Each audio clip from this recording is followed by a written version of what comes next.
देखिए BCom part 1 में हमारा सब्जेक्ट है अकाउंट्स का फाइनेंशियल अकाउंटिंग। फाइनेंशियल अकाउंटिंग के जो भी सिलेबस हमारा बीकॉम पार्ट 1 में है वो 9th 10th या 11th 12th के कोर्स से बिल्कुल अलग है।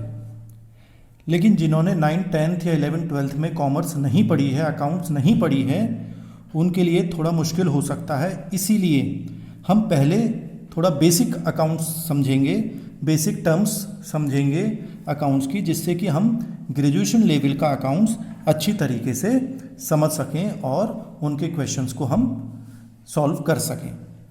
तो सबसे पहले हमें जो बेसिक अकाउंटिंग होती है वो हमें समझनी है, जिससे कि हमें थोड़ी आसानी हो सके अकाउंट्स के टर्म्स को समझने के लिए। सबसे पहले एक छोटी सी हम डेफिनेशन देख लेते हैं अकाउंटिंग की। तो ये accounting American institute of certified public accountants ने ये डेफिनेशन दी है, जिसमें बताया गया है कि अकाउंटिंग क्या चीज़ होती है। यहाँ पर ये बताया गया है कि अकाउंटिंग एक आर्ट है of recording, classifying and summarising in a significant manner. यानी कि अकाउंट्स जो हम बना रहे हैं, जो हम खाते बनाते हैं, वो क्या है, एक आर्ट है, एक कला है। सब चीज़ों को उनको रिकॉर्ड करना है, उनको क्लासिफाई करना है, अलग अलग कैटेगरी में अलग अलग बांटना है और फिर सबको समरी बनानी है, कंबाइंड इकट्ठा कर देना है एक जैसी चीज़ों को इन अ सिग्निफिकेंट मैनर, एक सिग्निफिकेंट सही तरीके से, and in terms of money. और जो भी ट्रांजैक्शंस होते हैं, जो भी एक्टिविटी होती है बिजनेस में, वो हम मनी टर्म्स में, पैसे की में तुलना करते हैं कि वो मनी में हम कन्वर्ट कर सकें, पैसे में ही माना जाएगा। ट्रांजैक्शंस हो चाहे इवेंट्स हो, विच आर इन पार्ट और एटलीस्ट ऑफ फाइनेंशियल कैरेक्टर, इसलिए उन्हें फाइनेंशियल कैरेक्टर कहा जाता है। और फिर उनको इंटरप्रेट करेंगे, जो रिजल्ट्स निकल कर आते हैं, अकाउंट्स बनता है, हमारे फाइनेंशियल स्टेटमेंट्स बनेंगे, बैलेंस शीट बनेंगे, तो उनसे हम उनके रिजल्ट्स से हम एनालिसिस भी कर सकते हैं। तो इस डेफिनेशन में बताया गया है कि हमारे जो भी ट्रांजैक्शंस होते हैं, जो भी गतिविधियां होती हैं बिजनेस में, वो मनी, पैसे के टर्म्स में, पैसे में होनी चाहिए, जिससे कि उन्हें हम रिकॉर्ड कर सकें। तो उन्हें रिकॉर्डिंग करनी है, क्लासीफाई करना है और सबकी समरी बनानी है उन ट्रांजैक्शंस को जो पैसे में हम तोल सकते हैं, जो पैसे में हम माप सकते हैं। अगर पैसे कोई एक्टिविटी है कि हमने किसी की मदद कर दी, किसी की हमने हेल्प कर दी, तो वो ट्रांजैक्शन मनी टर्म्स का नहीं है। अगर हम किसी को लेन देन कर रहे हैं पैसों में, तभी वो ट्रांजैक्शंस अकाउंट्स में लिखे जाते हैं। तो इसमें हम सबसे पहले बहुत सारे टर्म्स आते हैं अकाउंट्स में, जिनको हमें समझना ज़रूरी है। जैसे हमारे कुछ टर्म्स होते हैं जैसे एक टर्म आता है एसेट्स। एसेट्स का मतलब होता है संपत्ति। जो भी कंपनी बनाते हैं, जो भी हम बिजनेस करते हैं, उसमें हमारी संपत्ति तो होती है। कोई हमारी अगर दुकान भी है, हम कुछ ट्रेडिंग का बिजनेस करते हैं या होलसेलर का बिजनेस करते हैं, रिटेलर हैं हम, तो हमारे पास कुछ तो संपत्ति होगी। तो उन्हें हम क्या कहते हैं यहाँ पर, एसेट्स। अब यहाँ पर हमें समझना ये भी है कि जो भी हम अकाउंट्स बनाएंगे वो इंग्लिश मीडियम में ही बनते हैं, इंग्लिश लैंग्वेज में ही बनते हैं। इसलिए थोड़ी सी हमें हिंदी मीडियम बच्चों को थोड़ी मेहनत करनी पड़ेगी इसमें, क्योंकि यहाँ पे जो टर्म्स होते हैं वो ज़्यादातर इंग्लिश में ही होते हैं। तो इसलिए फिर भी मैं आपको कोशिश करूँगा हिंदी में बताने की। देखिए सबसे पहले एक टर्म आता है एसेट्स, जो मैंने अभी बताया आपको। एसेट्स मतलब संपत्ति, हमारी संपत्ति होती है। जैसे कोई भी हम बिजनेस करते हैं तो हमारे पास ज़मीन होगी, जिसे हम लैंड कहेंगे। कुछ भवन बना होगा, जिसे हम बिल्डिंग कहते हैं। कुछ फर्नीचर रखा होता है हमारे ऑफिस में, या दुकान है, या बिजनेस, जो भी तरीके का बिजनेस हमारा, उसमें फर्नीचर रखा होगा। चेयर होंगी, कुर्सियाँ, मेज रखी होती हैं, फर्नीचर हो गया। कुछ व्हीकल्स हो सकते हैं। व्हीकल्स में जैसे कार है या बस है या ट्रक है, ये सब व्हीकल्स हमारे हो सकते हैं। अगर हम कोई सामान का उत्पादन करते हैं तो उसे हम मशीन चाहिए हमें, तो मशीनरी हो गई आपकी, जिसे हम प्लांट भी कह देते हैं, प्लांट एंड मशीनरी, प्लांट या मशीनरी कह लेते हैं। तो ये हमारी संपत्तियां होती हैं। तो ये समझने की बात है, एसेट्स का मतलब संपत्ति। दूसरी इसके उल्टा आता है एक लाइबिलिटीज। लाइबिलिटीज का मतलब होता है दायित्व, कि हमें किसी का उधार चुकाना है तो हमारा लाइबिलिटी है। हमने बैंक से लोन ले रखा है तो वो हमें वापस चुकाना है, तो इसलिए हमारा वो दायित्व है। तो हमें ये लाइबिलिटी कहते हैं इसको, कि जो पैसा हमें किसी दूसरे को चुकाना है। हम बिजनेस कर रहे हैं, हमने कहीं किसी से उधार सामान खरीद लिया तो वो पैसा हमें वापस करना है। भाई उसका किसी से उधार सामान खरीदा तो उसको पैसा चुकाना है। वो अलग बात है कि हम 1 महीने में वापस दें, 2 महीने में वापस दें, लेकिन देना तो है। तो वो सब हमारी लाइबिलिटीज़ होती हैं। लाइबिलिटीज़ में जैसे बैंक का लोन हो गया, या जो भी हमने कहीं किसी से उधार लिया है, बाकी डिटेल हम आराम से समझेंगे धीरे धीरे। तीसरा एक वर्ड आता है कैपिटल। कैपिटल पूंजी कहते हैं। कैपिटल का मतलब जो भी पैसा हम बिजनेस में निवेश करते हैं, जो हम पैसा इन्वेस्ट करते हैं बिजनेस में निवेश करते हैं, उसे हम कैपिटल कहा करते हैं अकाउंट्स में।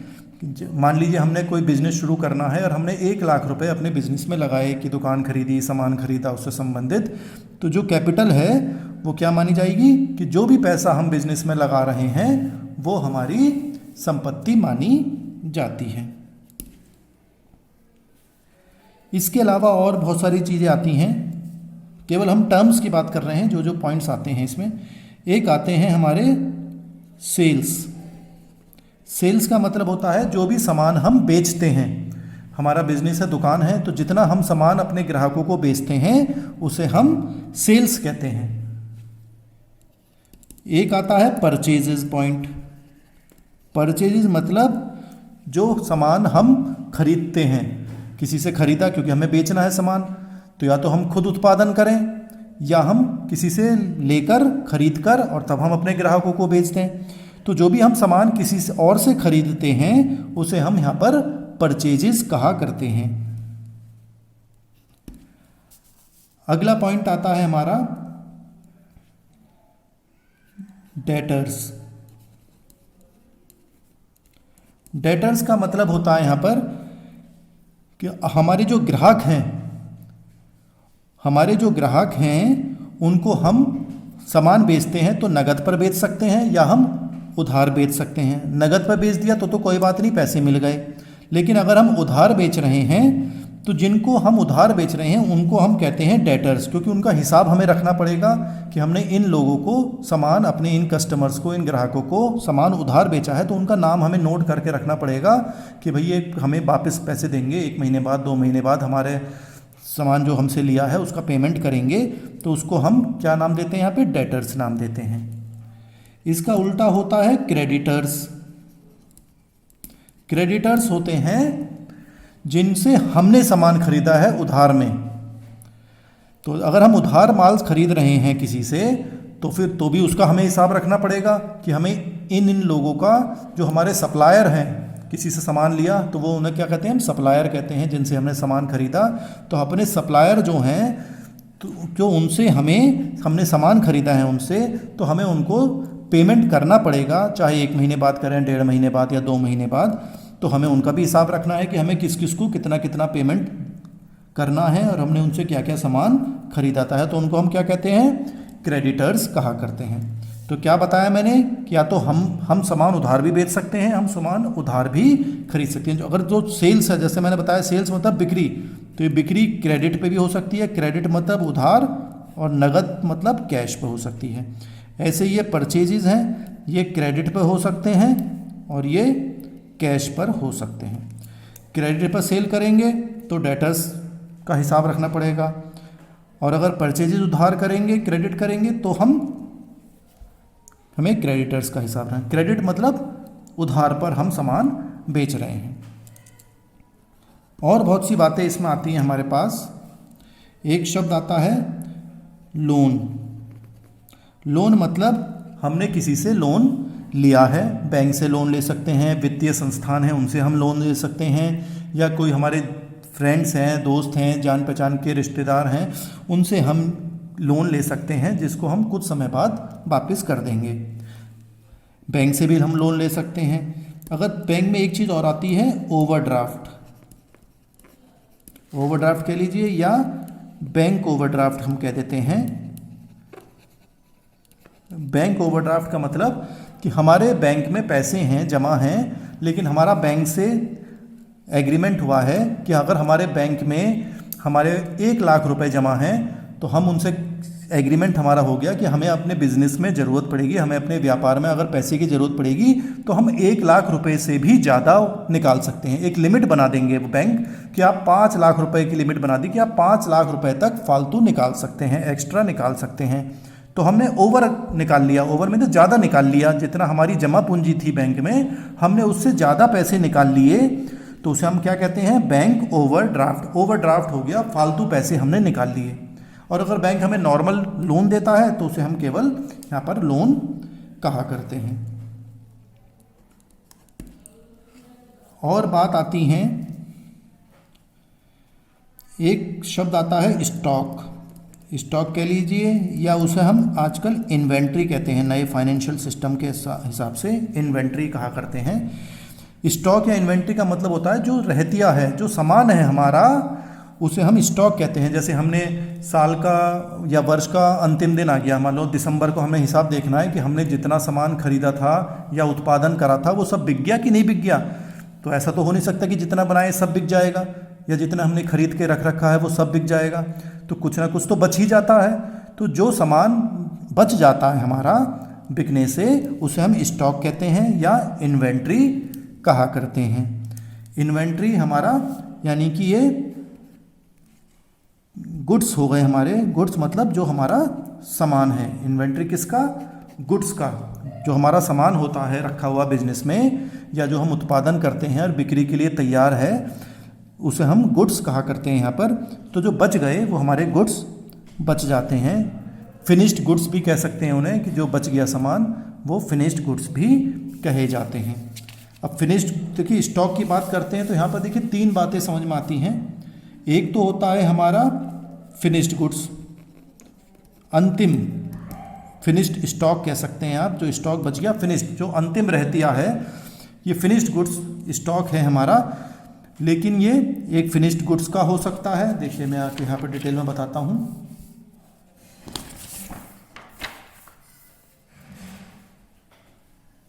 तो हमारा जो स्टॉक मैंने आपको बताया ये 3 तरीके का हो सकता है। हमने जैसे उत्पादन करते हैं तो हमें कच्चा माल यानी कि रॉ मटेरियल खरीदना पड़ता है, तो जिससे कि हम उससे सामान अपना यानी कि मानी जैसे कि ये पेन है, तो पेन को बनाना है तो इसके लिए कच्चा माल हमें मटेरियल प्लास्टिक खरीदनी पड़ेगी, इसकी इंक की मटेरियल खरीदना पड़ेगा। तो ये जो स्टॉक हमारा होता है ये रॉ मटेरियल का भी स्टॉक होता है कि कच्चा माल हमने खरीदा, उसे हम रॉ मटेरियल कहते हैं, वो बच गया साल के आखिर में, वर्ष के अंतिम दिन, तो स्टॉक हमारा बच गया रॉ मटेरियल का। कुछ होता है हमारा गुड्स होते हैं, स्टॉक होता है work in progress. Work in progress का मतलब कार्य प्रगति पर है, यानी कि हमने मटेरियल से हम क्या बनाएंगे, पूरा माल बन जाए, जिससे कि पूरा सामान बन जाए, जिसे हम क्या कहते हैं, फिनिश्ड गुड्स। फिनिश्ड गुड्स मतलब जो गुड्स पूरे बन के तैयार हैं, बिक्री के लिए तैयार हैं, जिसमें अब हमें कुछ भी करने को शेष नहीं बचा है, उसे हम क्या कहते हैं, फिनिश्ड गुड्स।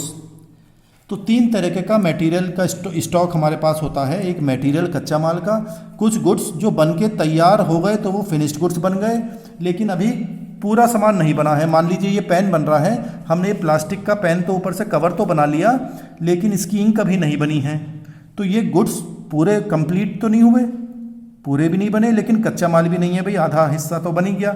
तो ऐसे गुड्स जो कार्य अभी चल रहा है, जो ख़त्म नहीं हुआ है, उसको हम क्या कहते हैं, वर्क इन प्रोग्रेस। तो इन 3 तरीके के स्टॉक हमारे पास होता है, ये बात हमें समझनी है। और बात आती है हमारी, कुछ चीज़ें आती हैं आउटस्टैंडिंग।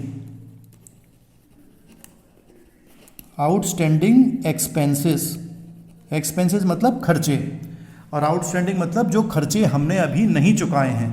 ये हमारा दायित्व है कि आउटस्टैंडिंग एक्सपेंसेस हैं कि कुछ खर्चे हमें अभी चुकाने हैं जो हमने अभी नहीं चुकाए हैं, यानी कि किसी को हमें पेमेंट करना है लेकिन अभी हमने नहीं करा। कुछ जो खर्चे हैं, सामान की बात नहीं हो रही कि सामान खरीदने के नहीं, कुछ वैसे ही खर्चा है कि हमने ट्रक वाले से कहा कि हमारा सामान ला के दे दो, वो ट्रक ने हमारा सामान ला के हमारे घर में रख दिया, लेकिन उसका पेमेंट हमने अपनी किराया उसका नहीं दिया अभी, तो वो क्या बन गया, आउटस्टैंडिंग एक्सपेंसेस, जो खर्चे अभी हमने नहीं चुकाए हैं।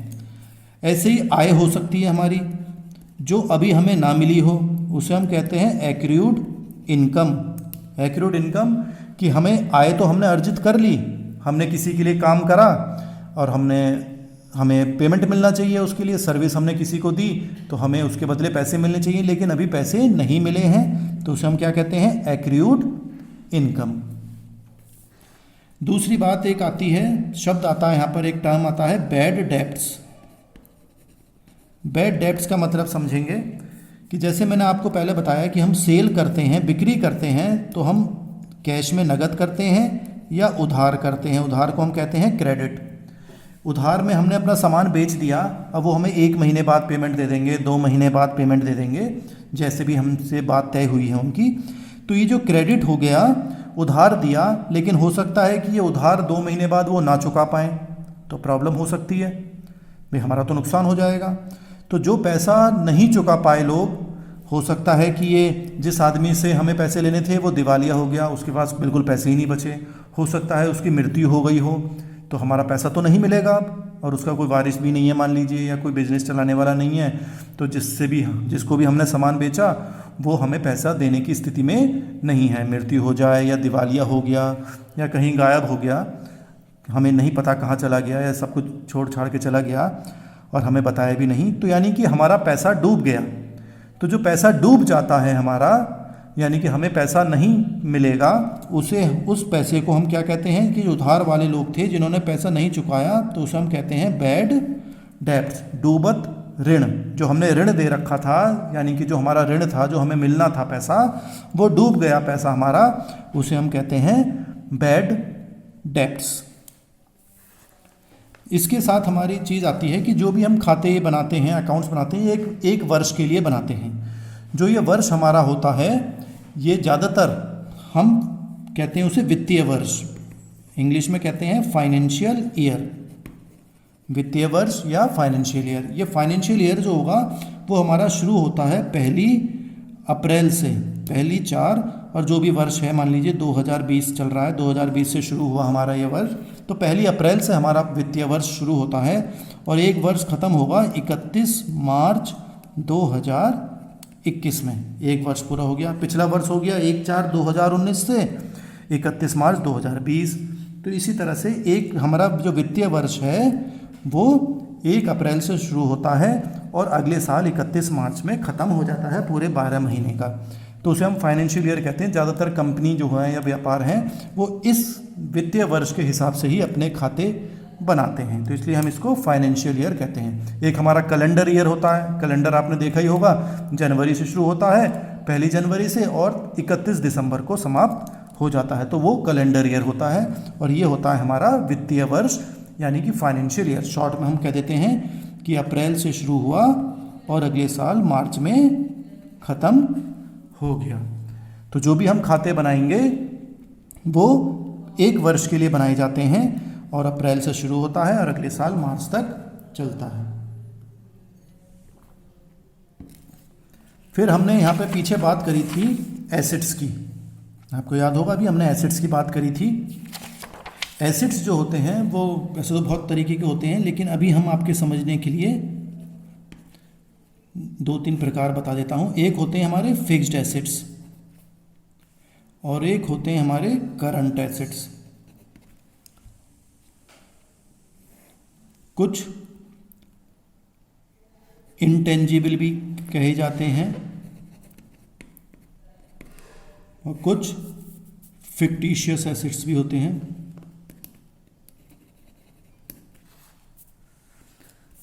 तो अभी आप क्योंकि शुरुआत कर रहे हैं तो हम अभी पहले 2 समझ लेते हैं। फिक्स्ड मतलब फिक्स्ड एसेट जो लंबे समय तक हमारे साथ रहते हैं, जैसे मैंने अभी बताया ज़मीन है हमारे पास, बिल्डिंग है हमारे पास, फर्नीचर है बिजनेस में, व्हीकल हैं, तो ये सब हमारे फिक्स्ड एसेट्स होते हैं जिसको हमें लंबे समय तक उपयोग करे जाते हैं। जो करंट एसेट्स होते हैं, करंट एसेट्स जो होते हैं ये कुछ समय तक हमारे पास रहते हैं और फिर इनका रूप बदलता रहता है, मतलब बहुत से बहुत 6 महीने साल भर तक हमारे पास रहेंगे। जैसे नगद है हमारे पास, कैश है, कैश आज 1000 है, कल को 2000 हो सकता है, कम पे 3000 हो सकता है। ऐसी बैंक में पैसा है हमारे पास, वो कम ज़्यादा हो सकता है। जैसे मैंने अभी डेटर्स बताया था, डेटर्स क्या बताया था मैंने आपको कि जिनसे को हमने सामान उधार बेचा है, जो हमारे ग्राहक हैं जिनको हमने उधार सामान बेचा है, वो डेटर्स कहे जाते हैं। तो ये हमारी संपत्ति तो है, लेकिन वो 2-3 महीने में हमारा हिसाब चुका देंगे, हमें पेमेंट कर देंगे तो ख़त्म हो जाएंगे। तो ये डेटर्स हो गए। ऐसे ही मैंने एक एक्रूड इनकम बताया था आपको। एक्रूड इनकम मीन्स जो आय हमें प्राप्त होगी, तो ये एक तरह से हमारी संपत्ति ही है कि हमें एक आय कहीं से प्राप्त होगी, तो किसी के पास हमारे पैसे रखे हैं वो हमें बाद में दे देंगे, तो वो भी एक तरीके से हमारी संपत्ति है। और जैसे मैंने अभी आपको इन्वेंट्री या स्टॉक बताया था, स्टॉक हमारा गुड्स बन के तैयार है, तो जो गुड्स हमारा सामान बन के तैयार है वो हमारा ही तो सामान है, हमारी तो संपत्ति है। लेकिन सामान जो है वो समय समय के साथ ख़त्म भी हो सकता है, धीरे धीरे बिकता रहेगा और वो ख़त्म हो जाएगा, फिर नया उत्पादन हो जाएगा, नया सामान आ जाएगा, तो बदलता रहता है।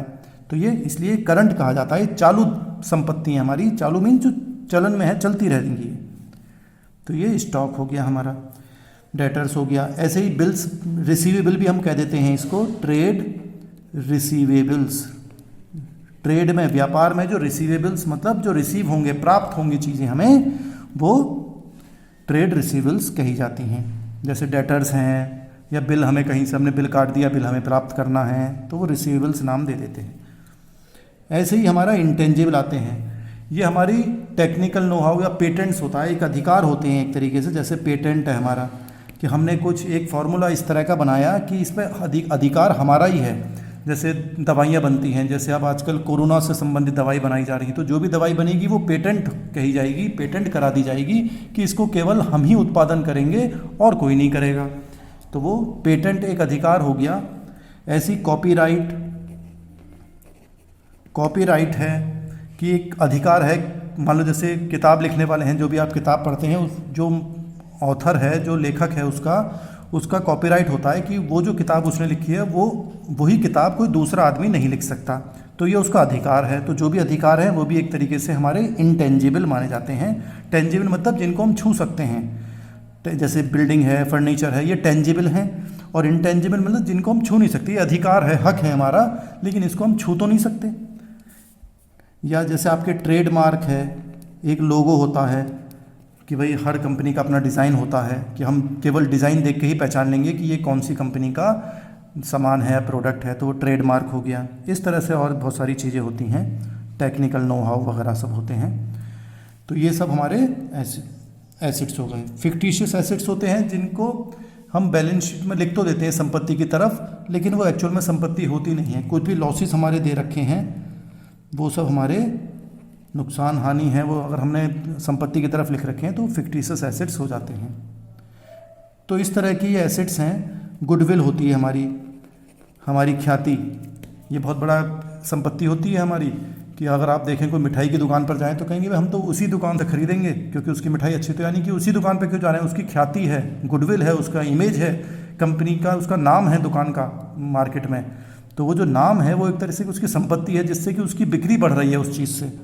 तो ये सब हमारी एसेट्स कहलाए जाते हैं। तो ये सब चीज़ें हमने अभी सीखी। ये थोड़ी बेसिक टर्म्स हैं जो शुरुआत में आपको आनी चाहिए। इसके बाद थोड़ी और डिटेल्स में हम आगे भी सीखेंगे। कोई समस्या है तो आप कमेंट बॉक्स में लिख सकते हैं, तो मैं आपकी जो समस्या है उसको दूर करने की कोशिश करूँगा। धन्यवाद।